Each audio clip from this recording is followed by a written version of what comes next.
เกส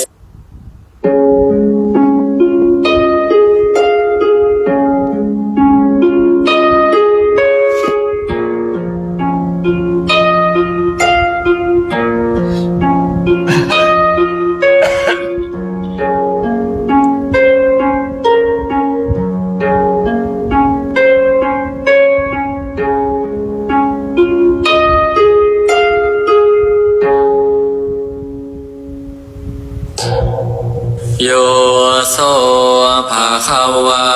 อะระหังสัมมาสัมพุทโธสวากขาโตเยนะภะคะวะตาธัมโมสุปฏิปันโนยัสสะภะคะวะโตสาวกสังโฆธัมมายังภะคะวันตังสัทธัมมังสัสสังฆังอิเมหิสการะหิยะถาระหังอาโรปิเตหิอภิปูชยามะสาธุโนพันเตภะคะวาสุจิระปรินิพพุโตปิปัจฉิมาชนะตานุกัมปมานัสสะอิเมสการะทุปตปันนาการะภูเตปฏิคันหาตุอัมหากังทิคารตังหิตายะสุขายะอะระหังสัมมาสัมพุทโธภะคะวาพุทธังภะคะวันตังอภิวาเทมิสวากขาโตภะคะวะตาธัมโมธัมมังนามัสสามิสุปฏิปันโนภะคะวะโตสา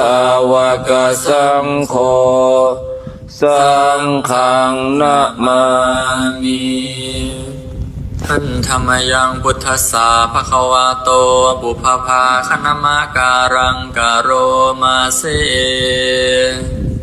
นะโมตัสสะภะคะวะโตอะระหะโตสัมมาสัมพุทธัสสะนะโมตัสสะภะคะวะโตอะระหะโตสัมมาสัมพุทธัสสะนะโมตัสสะภะคะวะโตอะระหะโตสัมมาสัมพุทธัสสะอันธรรมยังพุทธาภิทุติงกโรมาเสโยโสตถาคโตอะระหังสัมมาสัมพุทโธวิชาจารณสัมปันโนสุขโตโลกวิทูอนุตตรปุริสธรรมสารถิสัทธาเทวมนุสสานังพุทโธภคะวาโยอิมังโลกังสะเทวกังสมาระกังสัพพมกังสัสมานะพรหมนิงกชังสะเทวมนุสังสยังอภิญญาสจิกตวาปเวเทสิโยธัมมังเทเสสิอาทิกัลยาณังมัชฌิกัลยาณังปริโยสานกัลยาณังสัทธังสัพพยัญชนะเก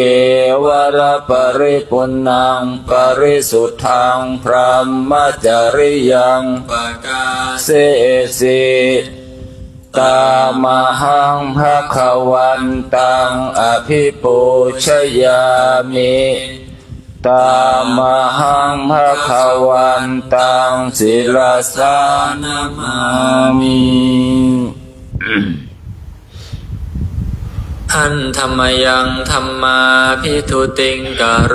มาเสโยโสสวะคะโตภะคะวะตาธัมโมสันทิฏฐิโกอาการิโกเอหิปัสสิโกโอปัญญิโกปัจจัตตังเวทิตาโพวินโยหิตามหังสัมมังอภิปูชยามิตามหังธัมมังศิรสานะมามิหันธรรมยังสังฆาภิทุติงกโรมาเสโยโสสุปฏิปันโนภะคะวะโต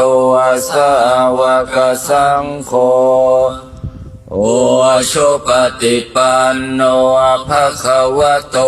สาวกสังโฆยายะปฏิปันโนภะคะวะโตสาวกสังโฆสามิติปฏิปันโนภะคะวะโตสาวกสังโฆยาทิทังจตาริปุริสยุคานิอัตถปุริสบุคลาเอสะภะคะวะโตสาวกสังโฆอาหุนายโยปาหุนายโยทักขินายโยอัญชริกรณิโยอนุตตรังปุญญเขตังโลกัสสะตามหังสังฆังอภิปูชยามิตามหังสังฆังศิรสานะมามิหันธรรมยังรัตนัตยปนามคาทายโยเจวาสังเวคาปริกิตนาปาทัญจาพนามาเสพุทโธสุสุโธกรุณามหันนาโวโยจันตสุทาภรยานโลจโนโล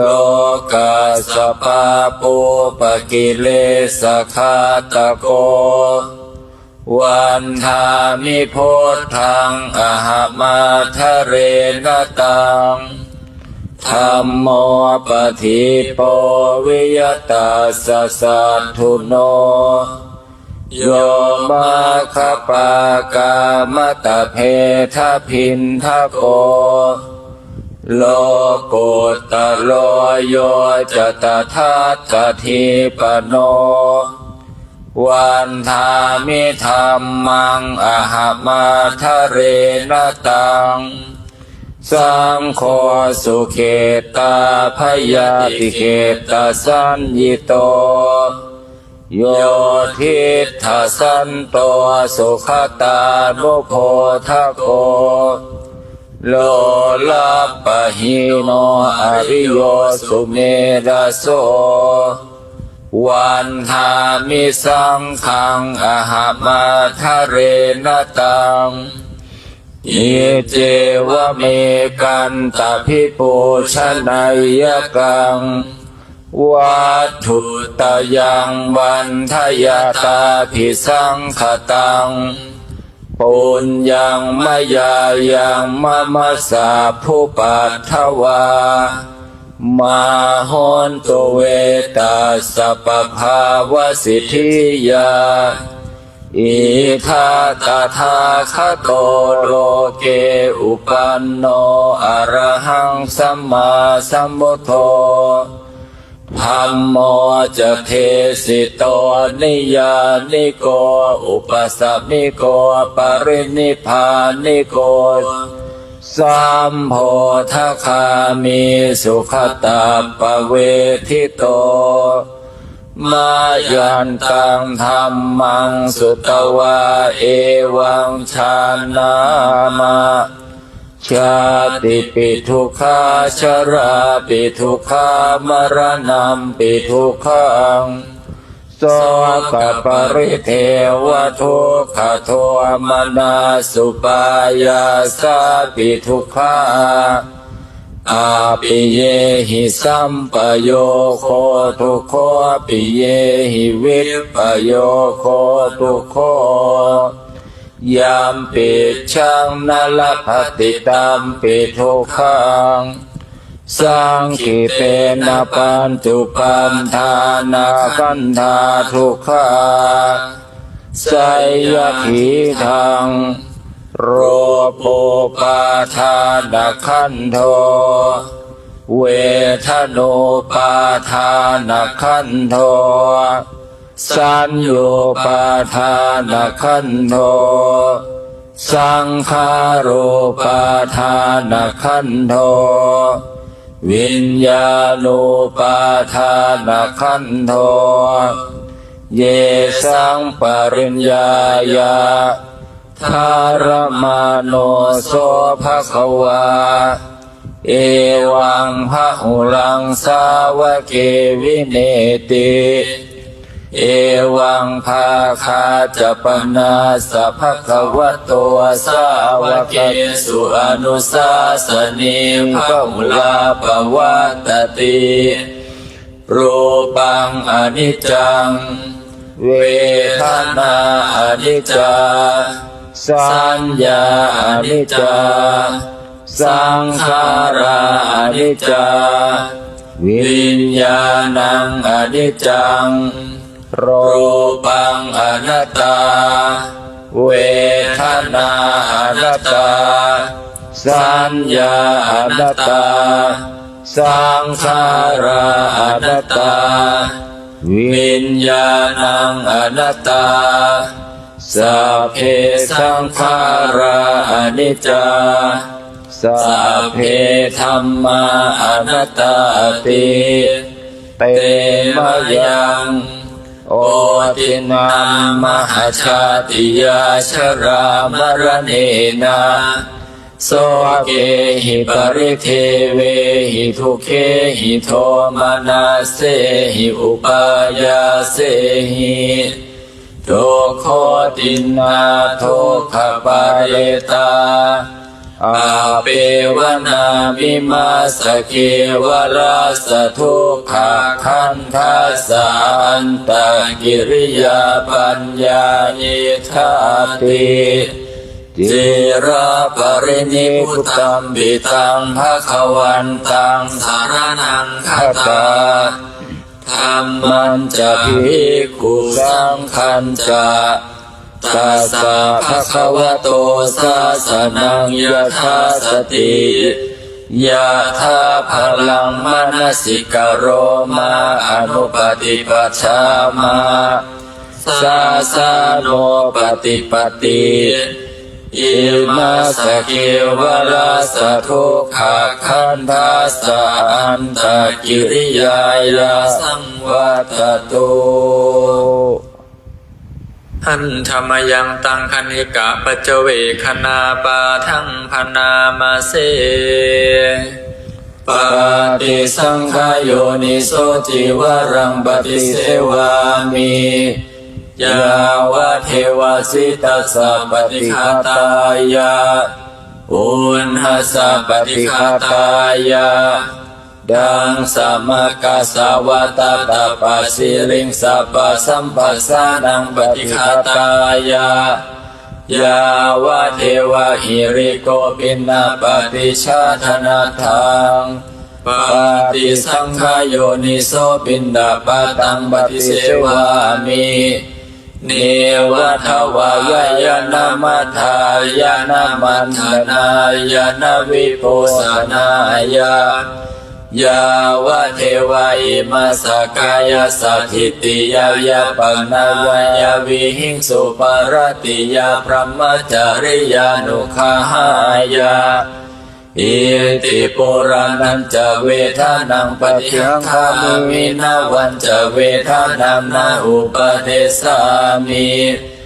ยาตาราจะเมภาวิสติอนวัชตาจะภาสุวิหารโรจาติ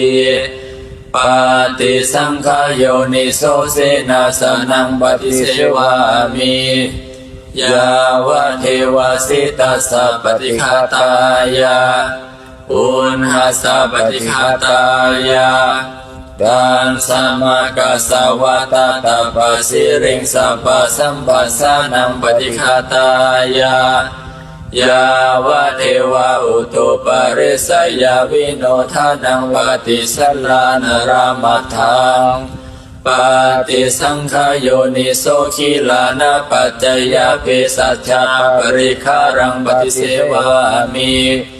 ยาวะเทวะอุปันนานังเวยาภาธิกานังเวทานานังปฏิฆาตายาอาภัยยาปัจฉาปรมัตตายาติกายังโคเมกายโยกายของเรานี้แลอุทางปาทัตลาเบื้องบนแต่พื้นเท้าขึ้นมาอาโทเกสามัทกาเบื้องต่ำแต่ปลายผมลงไปตาจะปริยันโตมีหนังหุ้มอยู่เป็นที่สุดรอบปุโรนานาปการัสสะสุจิโนเต็มไปด้วยของไม่สะอาดมีประการต่างๆอาทิมัสมิงกายเยมีอยู่ในกายนี้เกสาคือผมทั้งหลายโลมาคือขนทั้งหลายนาขาคือเล็บทั้งหลายทันตาคือฟันทั้งหลายตาโจคือหนังมังสังคือเนื้อนาหารุคือเอ็นทั้งหลายอาทิคือกระดูกทั้งหลายอาทิมิจฉาเยื่อในกระดูกวากังมามหาทายังหัวใจยากานังตาบกิโลมากังพังผืดปีหากังไตปาภาสังปอดอันตังไส้ใหญ่อันตะคูนังไส้น้อยอุทาริยังอาหารใหม่การิสังอาหารเก่าปีตังน้ำดีเสมหังน้ำเสลดปูโพน้ำเหลืองโลหิตังน้ำเลือดเสโทน้ำเหงื่อเมโทน้ำมันข้นอาสูรน้ำตาวาสาน้ำมันเลวเคโลน้ำลายสิงขานิกาน้ำโมกลาสิกาน้ำไขข้อโมตังน้ำมูดเอวะมายังเมกายโยกายของเรานี้อย่างนี้ปวดทางปาทัตลาเบื้องบนแต่พื้นเท้าขึ้นมาอาโทเกสามัทกาเบื้องต่ำแต่ปลายผมลงไปตาจะปริยันโตมีหนังหุ้มอยู่เป็นที่สุดรอบปุโรนานาปการัสสะสุจิโนเต็มไปด้วยของไม่สะอาดมีประการต่างๆอย่างนี้แลเววันนิยมหิอัจฉุปะคะโต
วันตา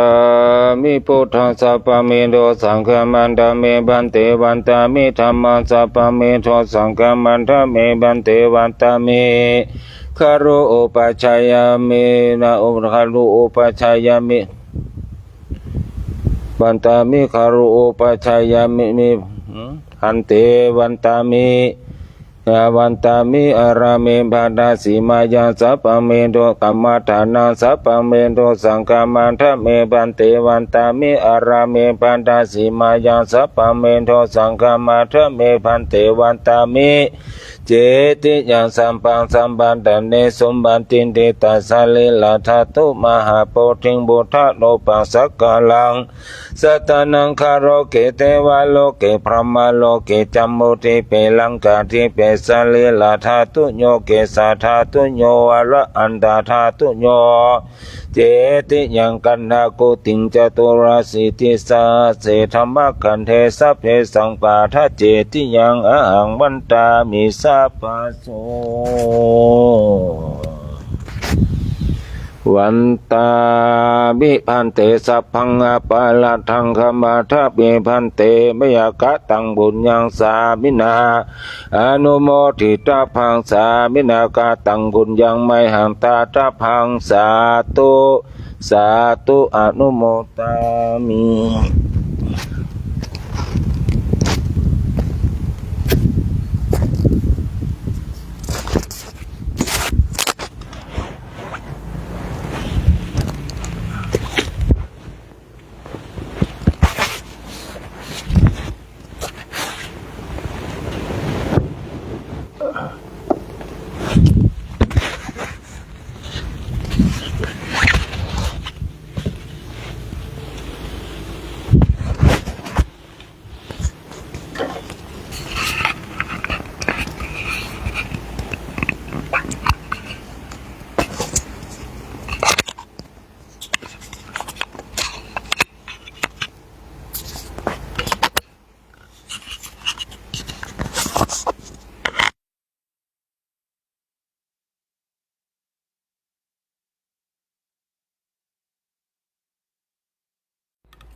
เห็นมันใจเนาะ